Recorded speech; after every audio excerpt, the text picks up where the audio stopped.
सुबह की फ्लाइट थी, रात को अब्बू की कॉल आई तो कहते हैं कि सिर्फ एक बात बता दो, अब की दफा जाओगी तो कब वापस आओगी। पिछली दफा भी 6 महीने का कह के गई थी और 5 साल लगा दिए। किरण याद रखना, इस दफा लेट की तो शायद मैं ना रहूं। अब्बू के अल्फाज पूरी रात मेरे कान में गूंजते रहे। अपने मुल्क को छोड़ने का कितना दुख होता है बता नहीं सकती। इन 5 सालों में न जाने मैंने कितनी खुशियां, कितने गम के मौके खो दिए। सुबह से शाम तक कामों में इतना ज्यादा बिजी रही मैं कि सुबह जॉब, फिर घर, फिर बच्चे, और रात में इतना ज्यादा थक जाती थी कि किसी से गिला करने का भी टाइम रहा ही नहीं मेरी जिंदगी में। और अब जैसे जैसे वक्त करीब आ रहा था, मेरा दिमाग ही काम करना छोड़ दिया था। अगर कपड़े चाहिए होते थे तो किचन में जाके ढूंढ रही थी। कहती फातिमा, कहती भाभी आप जाएं, रेस्ट करें, मैं करती हूँ सारे काम। उसने कपड़े इस्त्री करके दिए, बच्चों को नहलाया धुलाया, और अब जाने का वक्त आ गया था। ये जो घर से निकलने का टाइम होता है ना, जब अपने बैग वगैरह आप गाड़ी में रख रहे होते हैं, तो ये वक्त इतना मुश्किल होता है कि मैं बता नहीं सकती। जब मैं सबसे आखिरी दफा गले मिली ना, तो यही सोच रही थी कि पता नहीं अब कब वापस आऊंगी। एयरपोर्ट की तरफ फ्लाइट कैंसिल हो जाए, काश मुझे 2 दिन और रहने का मौका मिल जाए। लेकिन जिनकी किस्मत में परदेस लिख दिया हो ना, उन्होंने तो जाना ही जाना है, चाहे 2 दिन बाद जाए, चाहे महीने बाद। अच्छा, ये एयरपोर्ट जगह ही ऐसी है, यहाँ पे हर बंदा उदास नजर आ रहा था, चाहे वो खुशी से जा रहा है, चाहे वो किसी मजबूरी से जा रहा है। लेकिन उसको शायद अपने अपनों के छोड़ने का दुख था या अपने मुल्क को छोड़ने का दुख था, आई डोंट नो, जो भी रीजन थी, लेकिन हर बंदे के चेहरे पे एक उदासी नजर आ रही। लगेज और बोर्डिंग क्लियर कराने के बाद हम अंदर आके बैठे। अभी फ्लाइट में थोड़ा सा टाइम था तो मोहम्मद और मेहदी को भूख लगी हुई थी। उस्मान ने कहा तुम भी कॉफी पी लो, सुबह से कुछ खाया पिया नहीं है, फिर आगे बहुत लॉन्ग फ्लाइट है क्योंकि अबू धाबी में भी हमारा स्टे। अब सिर्फ 5-10 मिनट रह गए थे तो अम्मी का फोन आया और अम्मी कहती हैं, किरण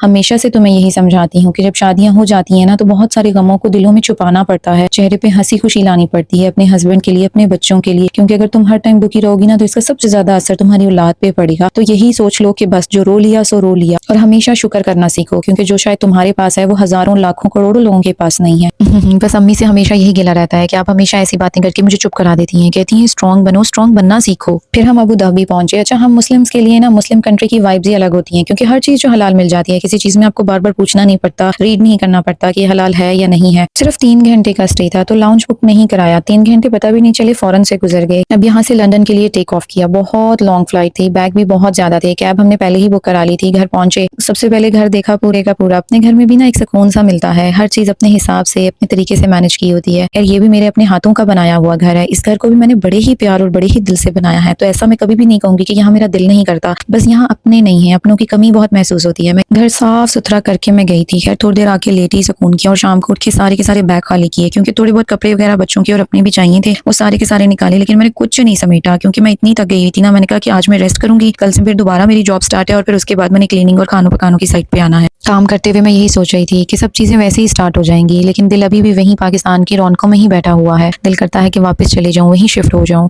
काश ऐसा हो। मिलते हैं एक नए व्लॉग में। अल्लाह हाफिज।